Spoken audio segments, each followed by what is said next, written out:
Welcome to Pick Up and Deliver, the podcast where I pick up my audio recorder when I head out for a walk and deliver an episode to you while I stroll around. I'm Brendan Riley.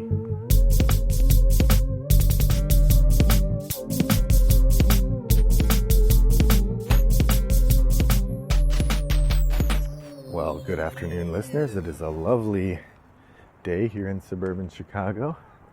My neighbor's dog is rolling around on the lawn in about as perfect a depiction of joy as I've ever seen. So that's a delightful way to start my walk. It's a nice sunny day, but cool enough that I'm able to just wear a light long sleeve shirt and be very comfy. The air is clear and nice smelling, and I'm getting used to walking with my glasses on, which, isn't really that big a deal, except that if I turn certain ways, the sun catches on them, which is interesting. So, how have you been, listener? I've been having a lovely month so far here in April. It's Monday, so I have to be thinking about what I'm going to play for Toggle. I was thinking it might be fun to play a Titanic-themed game, but I'm not sure how well I would do that. So we'll see if I do that or not.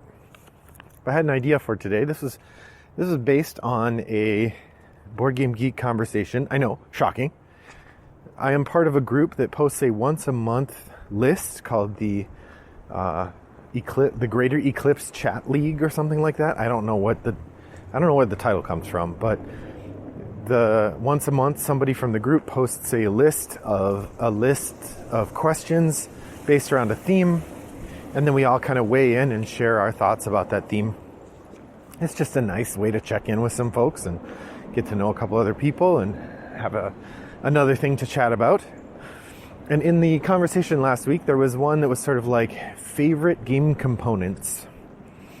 So I was thinking about that and thinking about just an experience I had last week. My wife and I were playing the Isle of Cats, which is a tile placement game, and you have these cards. And so between these two things, I came up with a topic for today, and that is 5 great surprise cards. So what do I mean by a surprise card? A surprise card is one that comes up during gameplay and has a dramatic, we can decide how dramatic it is, has an exciting or dramatic effect on the game experience, and is a surprise to your opponents, or maybe to all the players, something like that. That's the overall approach that I'm taking here, or the idea that I'm taking for the surprise cards for this topic. So there's 5 of them that I'm going to share today, and maybe I'll go in order of how surprising they are and how devastating they are to the person being surprised. So we'll start with the ones that are a sort of jealous surprise. First, I'm going to start with the game Everdell. So Everdell, if you haven't played it, is a tableau building worker placement game with a hand of cards that you can hold that are secret from your opponents. You have a hand of cards that you get at the beginning. You draw more cards in plenty of different ways. And then when you play things, you can play them either out of your hand or out of the shared market. When you play them out of your hand, you get to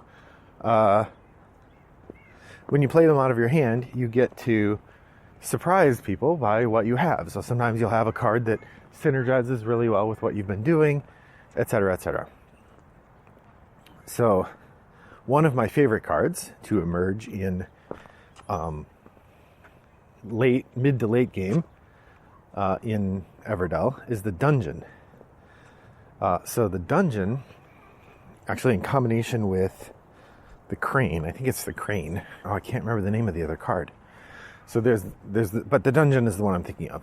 So there's a card called the Dungeon, and it allows you to take one of your characters and put them under the dungeon, and then you get some resources in reward for that, and also you free up your space in their tableau. Now one of the clever things about Everdell is that you only get 15 spots in your tableau.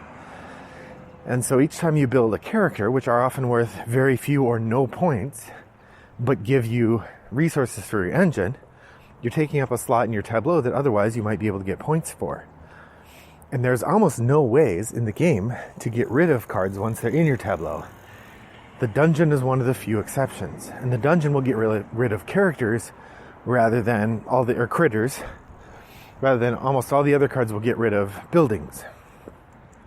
So to get the dungeon is this great moment because you're able to put characters that have lost their use, especially in round 4. Once you've done the spring payout, depending on which bonus cards you've built in, you may not be able to get any use out of some of your characters once you've done that last payout. So being able to put them in the dungeon and open up that space to build a point-bearing building, or even playing a point-bearing character critter, can be the difference between winning and losing. So the dungeon, when I see somebody get to pull out the dungeon, that is always a great move for them. There is another move that lets you sacrifice a location to build a location. I don't remember which particular card it is, but that's my favorite combo. If I can get the sacrifice a location to build a location card out, and I can get the dungeon out, and I can get the character who makes the dungeon be able to take 2 people, then you can get the dungeon out, use the dungeon to put 2 people in the dungeon, then use that other card to sacrifice the dungeon and build something else. So you get this sort of cycling of cards. It's really great. So anyway, that's the dungeon in Everdell, surprise number 1. Surprise number 2 is, again, a card that shows up in blind card draw and you just get jealous. And this is the Hospital in London. So London is another engine building, tableau building game. The clever thing about London is most of the engine that you build gets deconstructed each time you run it. So when you run your city, you flip most of the cards over, and so you lose the ability to do the things that were on them. And throughout the game, there are a variety of cards that you get that are a little on the expensive side to play, but have some sort of great payout, and then flip over. Well, the awesome part about the Hospital is if you get the Hospital, then that lets you keep one of those cards and use it a second time. So if you find a card that gives you a good payout, then you can use the Hospital to keep that card alive, and you can get 2 payouts on it. It can be a huge game swing, especially if it's one of the high money locations that also like eats the card, so you can get rid of some of the paupers in your hand. It's excellent. One of the things I really like about London is the way that the cards come and go out of the market, but you never see a Hospital discarded. A Hospital is such a valuable card. When that gets drawn, it goes straight in your hand and it stays there till you play it. I will say also, I can't be certain, but I feel like games where my wife manages to get 3 or 4 Hospitals, she wins handily. Games where I get 2 of them and she gets 2, then we're tied. And I'm sort of half likely to win. So if I get 2 Hospitals, I'm not a guarantee to win, but at least have a fighting chance. If she gets 3 or 4 Hospitals, I'm done. I might as well quit. I don't, of course, because it's fun to play the game even if I lose. But yeah. So the Hospital in London, 2nd edition. All right, the next one up is the last of these sort of individual cards that is a surprise when you get it and benefits you individually, but then your opponent gets jealous, or I should say I get jealous when someone else sees this. And this is from the Isle of Cats. And I want to be clear, I'm saying the Isle of Cats, which the joke there, of course, is if you say the title quickly, it sounds like you're saying I love cats, which is fine. So in the Isle of Cats, if you play the full game, which of course you would, you absolutely should, even if it's your first time playing. I say play the full game. Maybe you don't have to draft, but everything else you should definitely play. If you play the full game, you draw 7 cards and you're going to draft them. And you're going to keep 2 and then pass the cards along. Keep 2, pass the cards, keep 2, pass the cards, keep 1. One of the cards I always grab when I can is the card for the O'Shanks cat. O'Shanks are these sort of wild, extra large cats that are available in the game. There are only 6 of them. I think there are 6 O'Shanks cards in the deck. And the way it works, the cats have 6, I think the cats take up 6 spaces on your board in these weird shapes, as opposed to the biggest shape otherwise is 5. And the O'Shanks cats, you get to decide what color they are. So not only do you have a bunch of different cats you can pick from, but you get to decide what color they are, which means that it really helps if you're trying to make a family. It's a sweet sting in the competitive part, because if you haven't played the Isle of Cats, what you need to know is the progression of when you place your tiles out makes it seem like you're done for the round. People can kind of assess where you are, and then boom, you play the O'Shanks card, and you get to add one more huge cat to your board.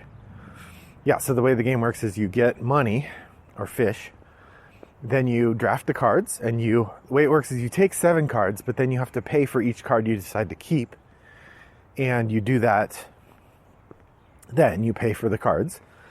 Then some of the cards get revealed right away. Other cards you use in the action round where you're recruiting tiles and putting them on your board. And at the end of the action round, then you can get treasures, and you can get these O'Shanks cards, and they are awesome. I really love when you get them, and it's one of those things, at least in our game meta, everybody buys the O'Shanks cards. It's a must. They're so good. So that's the O'Shanks cards. All right, the last 2 cards I want to talk about are more directly, instead of jealousy surprises, they're antagonistic surprises. These are cards that appear when you're playing the game, and they appear to attack your opponent. And they are a dramatic surprise. The first of these is perhaps the OG surprise card, my favorite one from Android Netrunner, and this is Snare. So in Android Netrunner, one person is the corporation and the other person is the hacker. And if you're the corporation, you can have this card. It's a red card called Snare. It's from the Jinteki Corporation. And basically what it does is it does 3 damage to the runner when they encounter it. Now you have to pay, I think, 2 money to make it do that 3 damage. Or it might be 3 money for 2 damage. I don't remember which. But it is such a dramatic swing. I think it's 3 damage. Because I think if you hit 2 of them, you're going to lose. But it might be 2 damage. But the snare is a dramatic thing because you can put it in a server. So it becomes this tantalizing thing where people are like, should I run it or should I not? If I run it and it turns out to be a snare, then I get hit really hard. Or you have or you can keep it in your hand, and then your hand becomes dangerous for them to run. The only place it's not going to affect them is in the trash. It won't trigger in the trash, I don't think. The downside to it is you have to pay money to use it, either 2 or 3 credits, I don't recall which. And so an inexperienced player, as the corporation, you might have something big you want to do. You let your money run down below that threshold. Yeah, I think it's 3 credits for 2 damage. You get down to 2 credits or 1 credit or 0 credits, and now the runner knows you don't have enough money to trigger the snare. And so the challenge there is that you give up on your surprise. But boy, snare is just the classic example of the way that Netrunner builds in bluffing, because as the corporation, you can make a server and put a snare in there and try to tempt the runner to do it. You can protect that server with a whole bunch of protection. So you make the player run through that protection, spend a bunch of money, and then get to the bottom and boom, hit with a snare. It's a lovely encapsulation of part of what Android Netrunner is about, and I love it. It's great. As an honorable mention, before I get to my final surprise card that I wanted to mention today, as an honorable mention, I will mention a game from another Richard Garfield. Although it's fair to say Android Netrunner isn't really a Richard Garfield design as it came about from Fantasy Flight. I mean, I think he consulted, but they rebuilt the game from the ground up. That said, I think he maybe still does get credit as the designer on it, so I don't know what I'm talking about.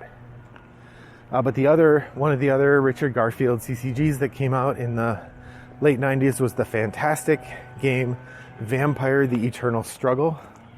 Or originally it was called Jihad, which thank goodness they changed that name. But it's based on the Vampire the Masquerade card role-playing game. In this game you play a faction of vampires, and they're running around killing other vampires and doing all sorts of great stuff. Well, one of the big things about the game is that you have these vampires, and they work for you. They're your assistants, and they only get to do stuff occasionally. I think you're allowed to do stuff with them once per round. And if you have used them already, then they are tapped and you can't use them again. Thus, when your opponent is trying to figure out how much stuff they can do, part of the calculus is how many vampires do you have ready and able to attack him with. Well, one of the cards that was just a staple of our games was a card. It was called something like with Evening's Quickness, and basically it means you get to wake up your vampire as though you haven't used them yet and use them again. Of course, the existence of this card is something you have to take into account, but because Vampire didn't limit how many of a certain card you put in a deck, you could get these weird decks where someone has a whole bunch of them in there. It results in a really interesting play in which you have to anticipate the possibility that someone will wake their minion up. That was a card, that's the honorable mention, a card that I distinctly remember being pretty great and having a pretty good dramatic swing. So the last card I'm going to call out, I'm cheating a little bit here. It's not a particular card, but a whole set of cards. And these are the action cards held by both the players and the zombies in Last Night on Earth. Last Night on Earth is an interesting beast. It is an old school dice chucker published in, I think, 2008 originally. It uses a lot of really classic Ameritrash tropes. You've got roll to move. You have a whole handful of dice that you throw sometimes. All the combat is resolved by dice rolls. It feels pretty old school in some ways, but it's a whole lot of fun. It's very silly, and it's got really amusing sort of photo art that's been lightly photoshopped. So I really like it. I enjoy playing it at least once a year with my zombie class, usually a couple times. One of the things I like most about Last Night on Earth, it has a very strange combat resolution mechanism in which people can add to their combat after they roll.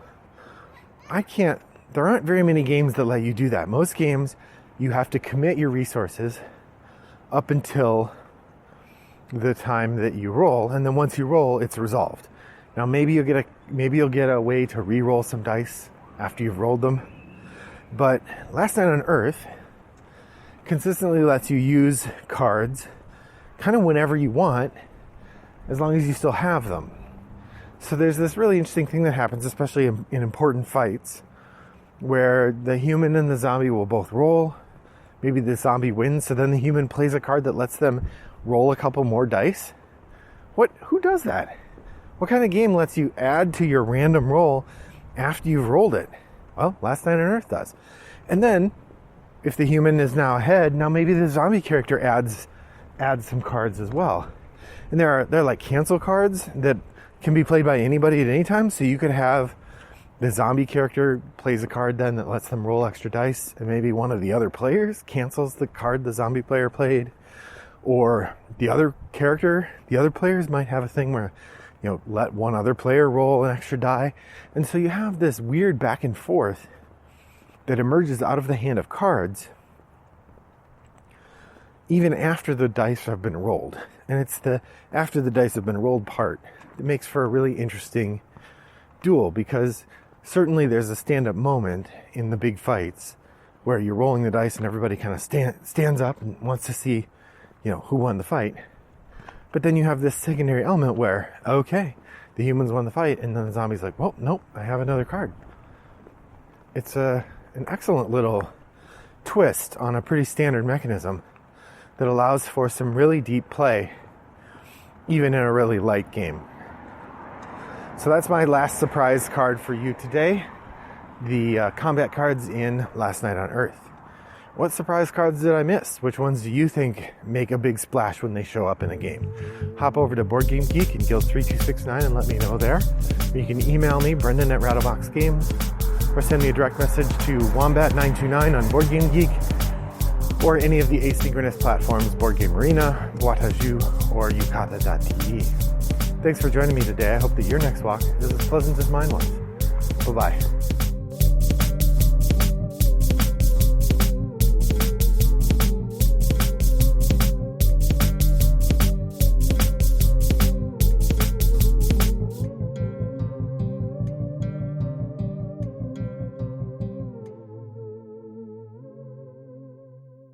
Brought to you by Rattlebox Games.